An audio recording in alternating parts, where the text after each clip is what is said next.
It was the perfect crime, a heist that took 2 years to plan. Every detail accounted for, every weakness exploited. The mastermind behind it? A man so precise, so calculating, that he could predict the actions of security guards down to the second.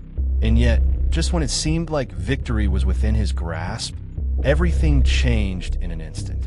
This is the story of a diamond heist that almost worked. Meet Victor LaSalle, a ghost in the criminal underworld. No mugshots, no aliases in police databases, no slip-ups. If you needed the impossible done, Victor was the man to do it. For 2 years, he orchestrated one of the most ambitious heists in history. A plan to infiltrate Leclerc and Phil's, a private diamond vault in Geneva, home to some of the world's rarest stones. Security was airtight. Biometric scanners, seismic detectors, infrared lasers, and guards patrolling every 30 seconds. The vault itself?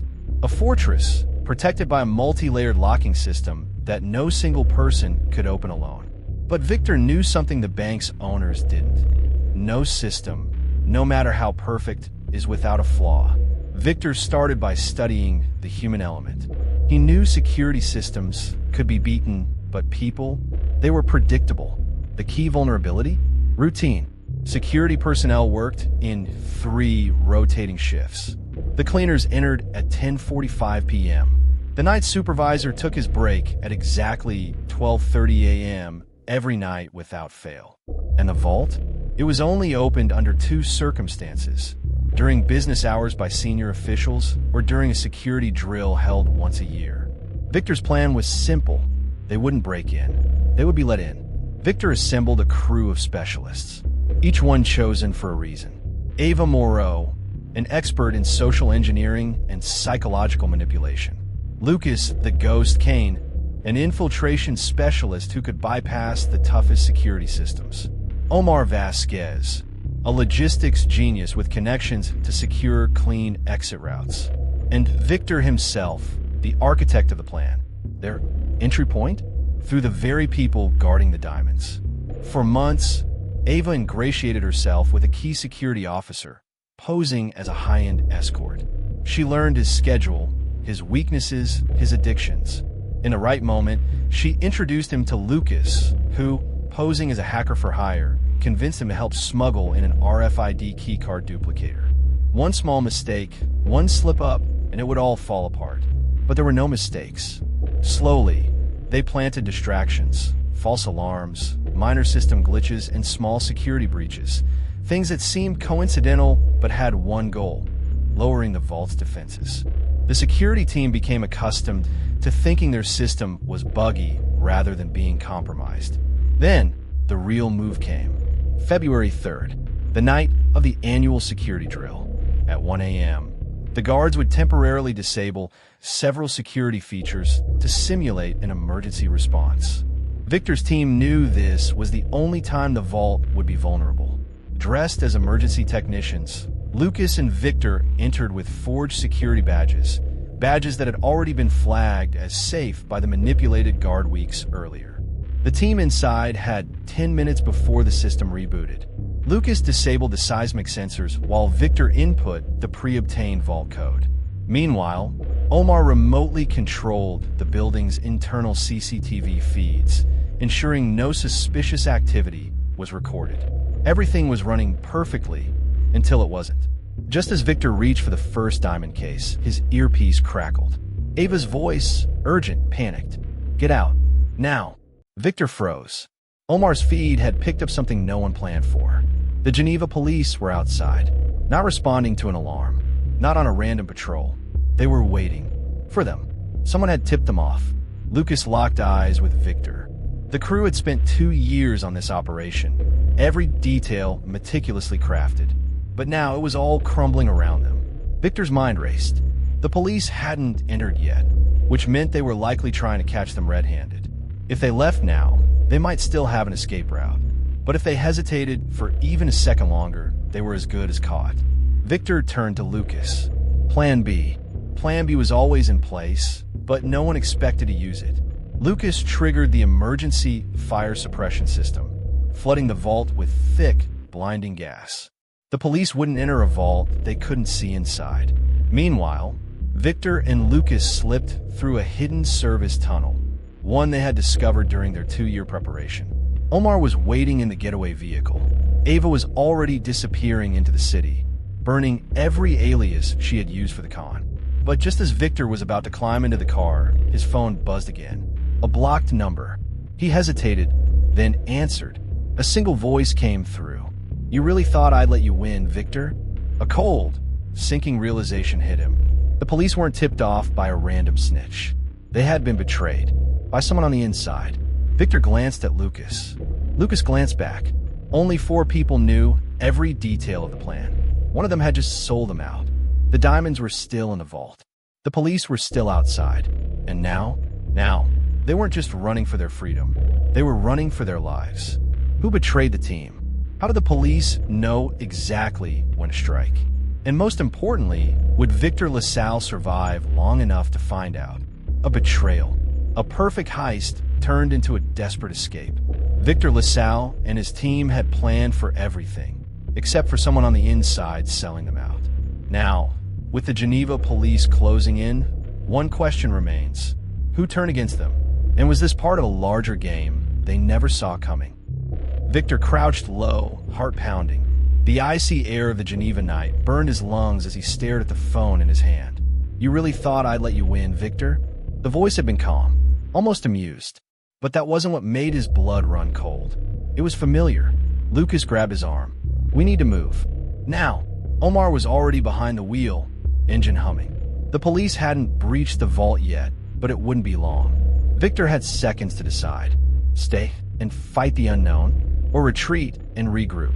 No, not yet. He wouldn't walk away blind. With one last glance at the vault's entrance, Victor slid into the car. Omar didn't wait for instructions. He gunned it down the side streets, weaving through Geneva's historic district. Ava's voice came through the earpiece. "We're compromised. I'm switching locations. You should too." Victor exhaled slowly, forcing his mind to settle. His crew was still moving, still playing the game. But who else was playing? And more importantly, who was pulling the strings? The safe house was a modest apartment just outside Geneva, overlooking a darkened canal. Omar pulled into an underground garage, killing the lights as the car coasted to a stop. Inside, Ava was already waiting, her disguise, long blonde wig, chic coat, ditched for something far less conspicuous. She looked Victor over, reading his silence. "You're thinking what I'm thinking," she said. Lucas shut the door behind them. One of us flipped. Victor didn't answer. He went straight to the laptop on the table, pulling up the security feeds Omar had been monitoring before their escape. He rewound the footage, pausing on something odd. The police hadn't just arrived at the vault. They had been waiting in position for nearly an hour before the heist even started. Someone had warned them, not just about the job, but exactly when and how it would happen. Ava crossed her arms. It had to be someone who knew everything. Someone who had access to our timings, our contingencies. Lucas stiffened. Or someone who knew just enough to make it look like one of us. Omar frowned. "You saying we were played?" Victor's jaw tightened. The thought had already crossed his mind. If none of them had betrayed the team, then that meant someone had set them up from the start. But why? And who? Victor's fingers moved quickly over the keys, searching encrypted channels, monitoring police chatter. That's when he saw it. A name buried in the police logs. Adrian Fontaine. Victor's breath hitched. He hadn't heard that name in years. Ava leaned over his shoulder. "Who is that? The reason I never get caught." Adrian Fontaine had once been the best thief Victor ever worked with. A strategist, a perfectionist. The only man Victor ever considered an equal. Until 4 years ago, when Adrian disappeared without a trace, taking with him the blueprints to a job that would have been their biggest score. Victor had assumed he was either dead or had gone straight. But now Adrian was suddenly in Geneva, and he knew about the heist. Lucas narrowed his eyes. So what? He turned informant. Victor shook his head. That wasn't Adrian's style. He didn't play for the police. He played for himself. Then it hit him. This wasn't about stopping the heist. It was about stealing it. "He's not working against us," Victor muttered, standing up. "He's using us." Ava's eyes widened. To do what? Victor grabbed his coat. To break into the vault without ever setting foot inside. Adrian had always been a master of misdirection. He never robbed banks with guns. He robbed them with other people's mistakes. Victor wasn't the target. The team wasn't the target. The vault itself? That wasn't the real prize. The police storming the vault, the chaos, the alarms, all of it was designed to create the perfect distraction. Because while every officer was inside the bank, tearing through the vault, searching for thieves that had already vanished, Adrian would be robbing something else, something bigger, and Victor had just handed him the perfect cover. Victor grabbed the keys. We're moving. Now, Lucas hesitated. Where the hell are we going? To find Adrian before he disappears again. Ava swore under her breath. And what if we're already too late? Victor's lips curled into a sharp smile. Then we steal the job back. Who is Adrian Fontaine really working for?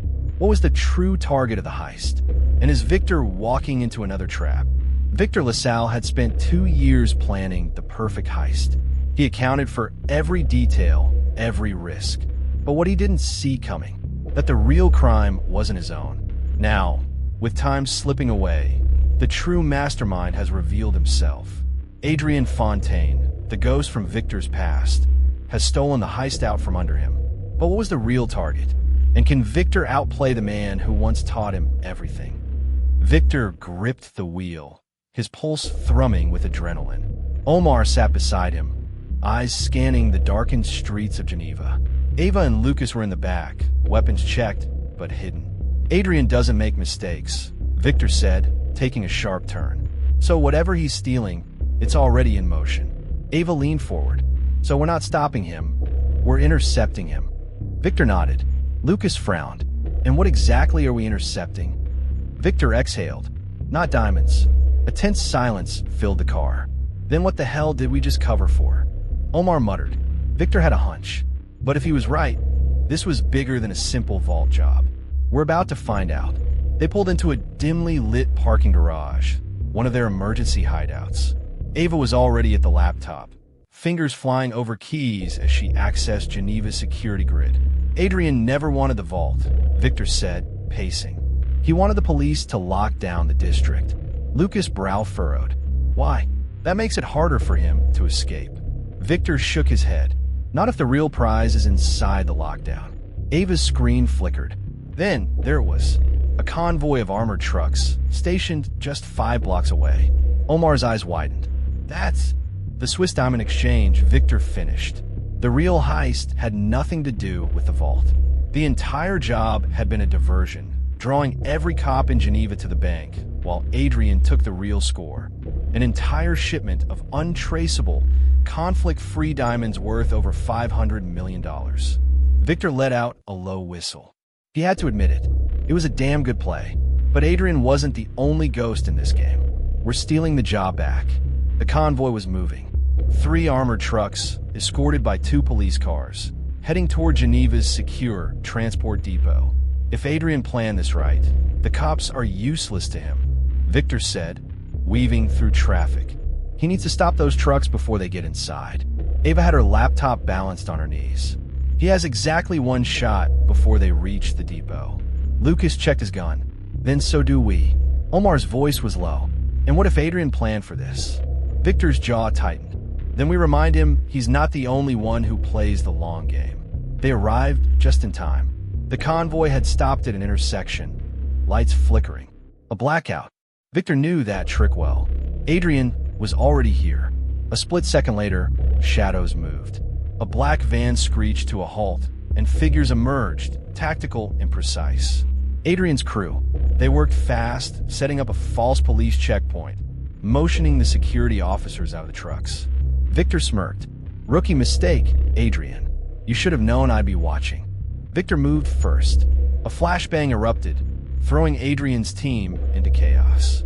Before they could react, Omar and Lucas were on them, weapons drawn. Ava moved to the trucks, disabling the tracking systems before the real police got wind. Then, from the smoke, a figure emerged. Adrian Fontaine, smiling. You're late, Victor. Victor's gun stayed steady. This isn't your job anymore, Adrian. Adrian chuckled. You always were too sentimental. Victor didn't flinch. And you were always too arrogant. A beat passed. Then Adrian's smile faded. You don't get it, do you? Adrian sighed, almost disappointed. This was never about the diamonds. Victor's pulse ticked up. Adrian glanced toward the armored trucks, then back to Victor. You think I'd risk all this for something I can't move? No, my friend. The diamonds were just leverage. Victor's mind raced. Leverage for what? Then, the realization hit him. It wasn't about the diamonds. It was about who owned them.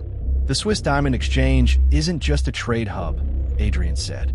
It's a financial back channel for some of the most powerful people in the world. Victor's stomach dropped. Adrian wasn't stealing diamonds. He was stealing leverage over people who would kill to keep their secrets buried. Ava's voice came through the earpiece. Victor, we need to go. Now, the real trap wasn't for the police. It was for whoever took the diamonds. And now, that was them. Adrian smirked. You were always a step behind, Victor. Then, he stepped back into the smoke, vanishing. Omar cursed. We have to move. Victor didn't argue. He turned to Ava. How long until the real owners know the diamonds are gone? She hesitated. They probably already do. Lucas swore under his breath. So what now? Victor exhaled, steadying himself. Now! He turned to the truck, gripping the wheel. We get out of Geneva before we're the ones buried under it. Victor stole the diamonds back, but in doing so, he may have signed his own death warrant. Who were the real owners of the diamonds? And how far would they go to take them back? Victor LaSalle thought he had just pulled off the ultimate power move, stealing the job back from Adrian Fontaine. But now, the real game has begun. The diamonds weren't the end goal. They were a message. And the people they belong to, they don't leave loose ends. Now, Victor and his crew have less than 24 hours to disappear before the most dangerous forces in the world come for them. But how do you outrun an enemy you don't even know? Victor sat behind the wheel of the armored truck, fingers gripping the steering column so tightly his knuckles turned white. Ava, Omar, and Lucas piled into the back, slamming the doors shut as the sirens in the distance grew louder. Where do we go? Omar asked, voice strained. Victor's mind worked at lightning speed. Adrian had set them up. That much was clear. He had never cared about the diamonds, just what they represented. The only question was, who was watching? We can't run, Victor said finally, pulling onto a side street. Lucas scoffed. What do you mean we can't run? Victor's jaw clenched. We don't even know who we're running from yet. Ava's laptop screen flickered. Encrypted messages. Untraceable sources. Then, one name appeared. The Argento Syndicate. The moment she read it aloud, the entire van fell silent. Omar's expression darkened. That's not just a crime syndicate. That's an international power structure. Ava's voice was barely above a whisper. If we have their diamonds, we're dead men walking. Victor exhaled. Not if they don't know it was us. Lucas frowned. They'll know. Adrian's already making sure of that. Victor nodded, shifting gears. Then we have to give them something bigger to chase. 30 minutes later, they ditched the truck in a parking garage near the train station. The diamonds, or what they wanted people to believe were the diamonds, were loaded into a different duffel bag. Victor's plan was simple. They had to make the diamonds traceable. Right now, no one knew where they were. If they got intercepted, the Argento Syndicate would find them within hours. But if they planted the illusion of movement, they could manipulate the board. Victor dialed a burner number. We're about to make someone very rich and very dead. Victor had chosen his mark carefully. Lorenzo Lupo Calderone, a black market broker in Geneva, always looking for his next payday, always willing to deal with the devil. Victor and Lucas approached his table, sliding into the seats opposite him. Gentlemen, Lorenzo smirked, stirring his coffee. Didn't think I'd see you again so soon. Victor placed the duffel bag on the table. We have something for you. Lorenzo's smirk widened. Is that so? Lucas leaned forward. 100 million in conflict-free diamonds, direct from a Swiss exchange. Lorenzo's expression barely flickered, but Victor saw it. The gleam of greed. And what do you want from me? Victor's gaze was stone cold. Take them. Sell them. Move them however you want. Just make sure the world knows you have them. Lorenzo's fingers drummed on the table. That's a dangerous request. Victor smiled. not as dangerous as the alternative. Victor's team left the cafe without looking back. They had just painted a massive target on Lorenzo's back.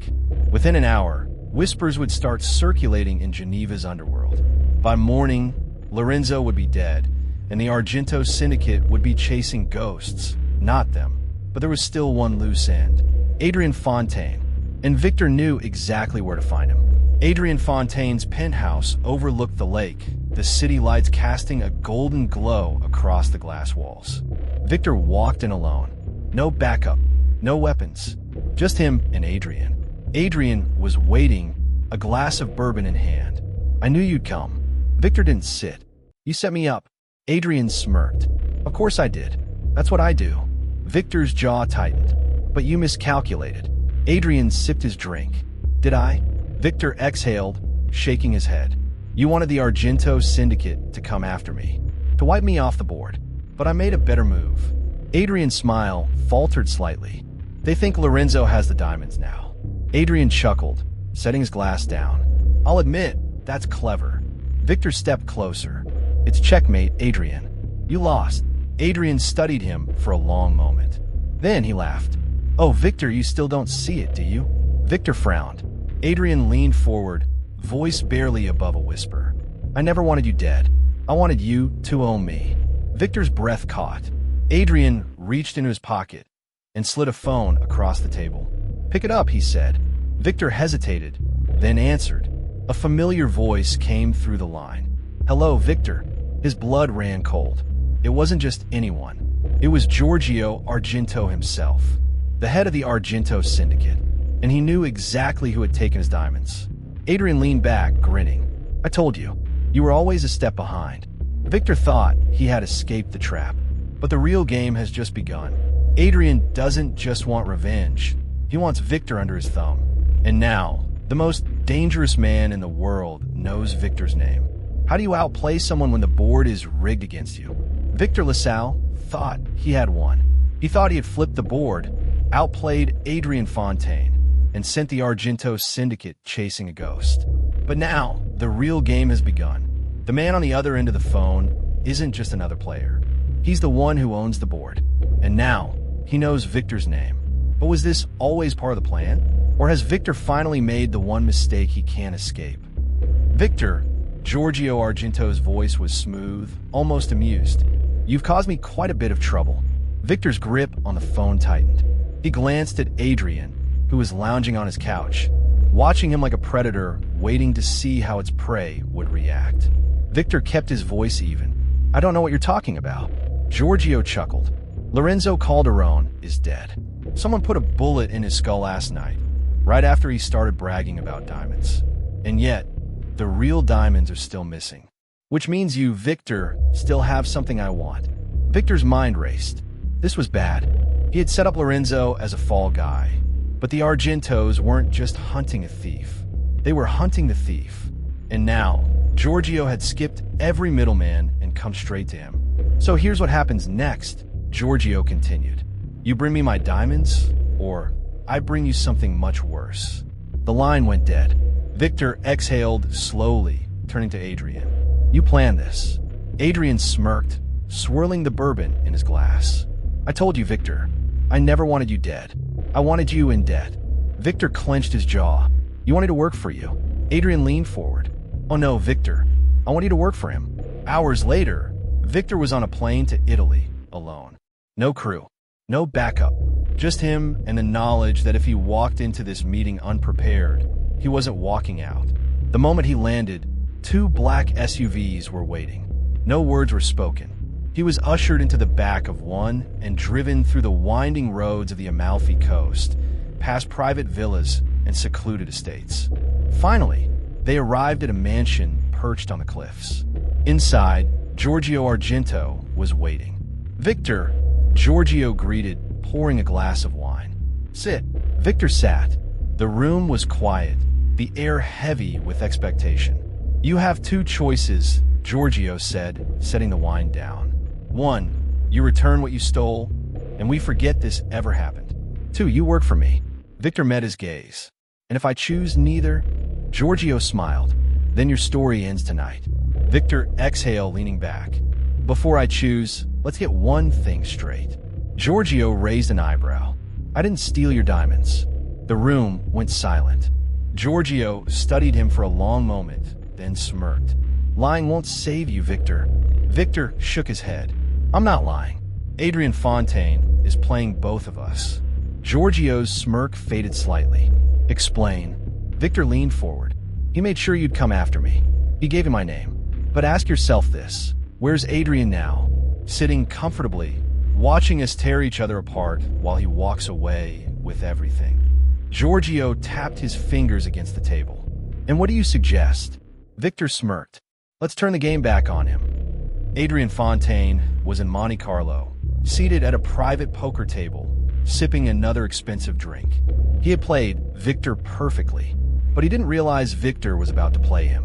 Inside the casino, Victor moved through the crowd, unnoticed. Giorgio's men were already in place. The plan was simple: steal from the thief. Adrian had the diamonds. Victor knew it. The only problem? Adrian never left things unprotected.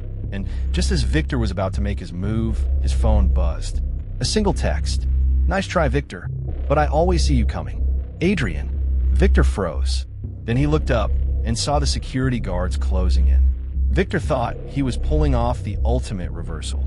But Adrian Fontaine is always one step ahead. And now, Victor isn't just a hunted man. He's about to be locked away for good. How do you escape a game when the opponent has already rigged the final move? Victor LaSalle thought he had flipped the game on Adrian Fontaine. He thought he was the one pulling the strings. But now, security guards are closing in. Adrian's message still flashing on his phone, and the perfect heist has turned into a perfect trap. The question is, was Victor outplayed? Or is there still one move left on the board? Victor didn't hesitate. He never did. He spun, slipping into the crowd just as the first guard lunged. A woman gasped as he knocked over a waiter, champagne spilling across the marble floor. Security was everywhere. A man in a dark suit grabbed for his arm, but Victor moved first. He twisted out of the grip, using the man's momentum against him. The guard slammed into a table, poker chips scattering like confetti. Stop him, someone shouted. Victor was already moving. He sprinted toward the emergency exit. A bouncer stepped into his path, reaching for his earpiece. Too slow. Victor drove his shoulder into the man's ribs, sending him crashing into a velvet rope stand.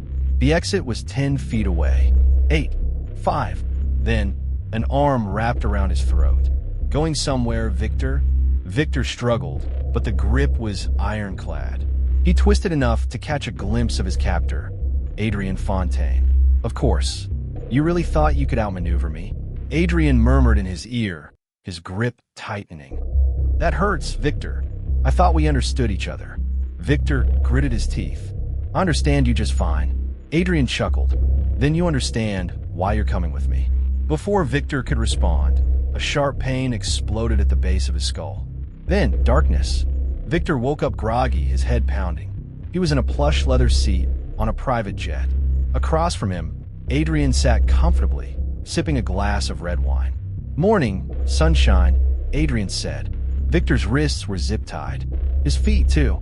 He exhaled slowly, forcing himself to focus. Where are we going? Adrian smirked. Sicily. Giorgio's waiting. Victor tensed. You sold me out. Adrian laughed. Victor, you still don't get it, do you? He leaned forward. Giorgio was never going to trust you. He wanted someone to blame. And now, I'm giving him exactly that. Victor's stomach twisted. You're pinning everything on me. Adrian raised his glass in mock toast. You stole the diamonds. You killed Lorenzo Calderon. You've been working alone this entire time. At least, that's what Giorgio will believe. Victor's mind raced.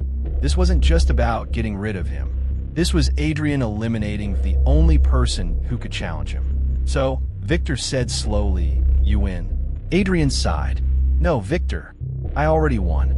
Victor watched him, forcing his expression to remain neutral. But deep inside, he knew something Adrian didn't. Adrian was about to make a fatal mistake. Because Victor LaSalle always played the long game.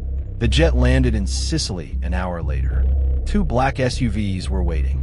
Victor was pulled out and shoved forward. Giorgio Argento stood by the cars, watching. "Ah, Victor," Giorgio said. "We finally meet in person." Victor said nothing. He knew his next words could be his last. Adrian handed Giorgio a leather case. "The diamonds." Giorgio opened it, inspecting the stones. He nodded. "Perfect." Then, his cold gaze returned to Victor. "And now we settle our business." Two men stepped forward, guns in hand. Victor's heartbeat remained steady.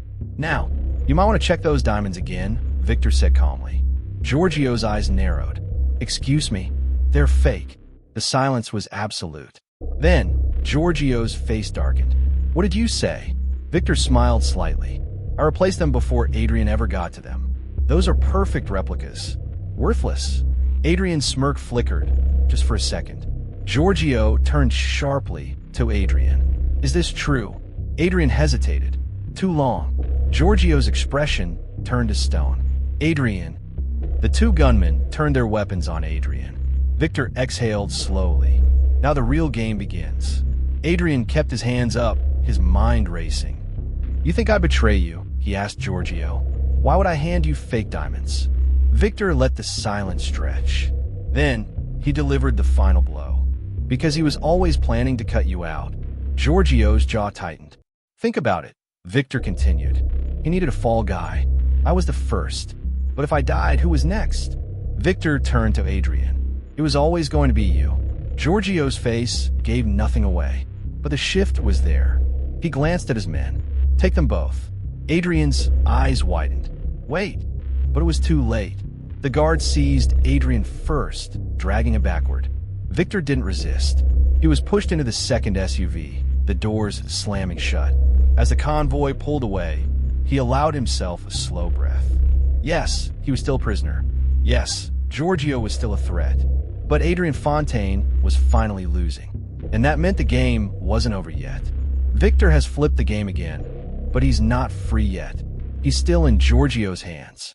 And Adrian Fontaine? He's not the type to go down quietly. The final act of the greatest heist is about to begin. Victor LaSalle is in the hands of Giorgio Argento. Adrian Fontaine has been outplayed, but the game is far from over. The final act of this heist is about to unfold, and the ultimate lesson will be revealed.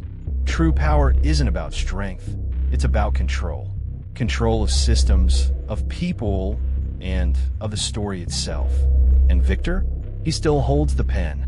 Victor sat in the back of the car, his hands zip-tied, his mind razor-sharp. He was still breathing, which meant Giorgio wasn't done with him yet. Adrian had underestimated him. That was his mistake. Giorgio? He wasn't the type to be fooled twice. As the SUV pulled up to a secluded Sicilian villa, Victor's mind raced through his next move. He had one shot. They led him into a dimly lit study. Giorgio sat behind a heavy oak desk, a glass of whiskey in his hand. Two men stood behind him, armed and waiting. "So," Giorgio said, swirling the glass, "you played Fontaine well, but that doesn't mean I trust you." Victor smirked. "Trust is irrelevant. What matters is value. And right now, I'm worth more alive than dead." Giorgio raised an eyebrow. "Convince me." Victor leaned forward. "You still don't have the real diamonds." And Adrian? He's unpredictable now. Desperate men make messy choices. Giorgio sipped his whiskey. And Victor continued. "You need someone who can control the chaos. Someone who understands Fontaine's mind." He let that sink in. Giorgio was a businessman first, and businessmen don't waste resources. Finally, Giorgio chuckled. "You know, LaSalle, you remind me of myself when I was younger." Victor stayed silent. He knew what was coming next.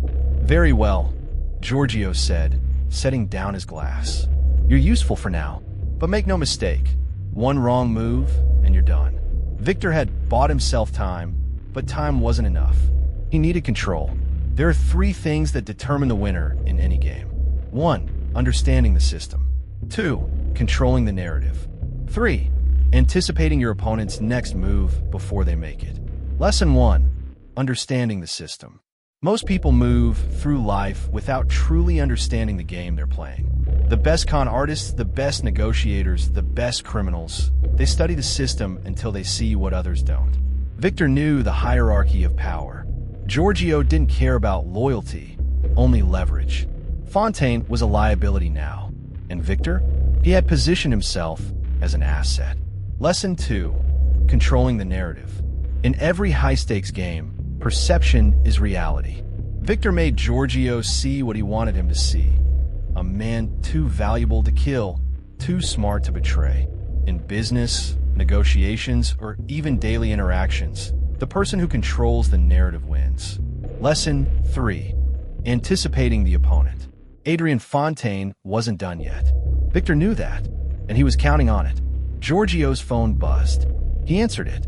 His expression shifted. A pause. Find him. Now. Victor knew exactly what had happened. Fontaine escaped. Giorgio's eyes narrowed. How did you? Because he's desperate. And desperate men always run. Giorgio exhaled through his nose. He won't get far. Victor leaned back, letting the moment stretch. Then, he delivered his final play. Let me bring him to you. Giorgio studied him. And why would I trust you with that? Victor smiled. Because I know exactly where he's going.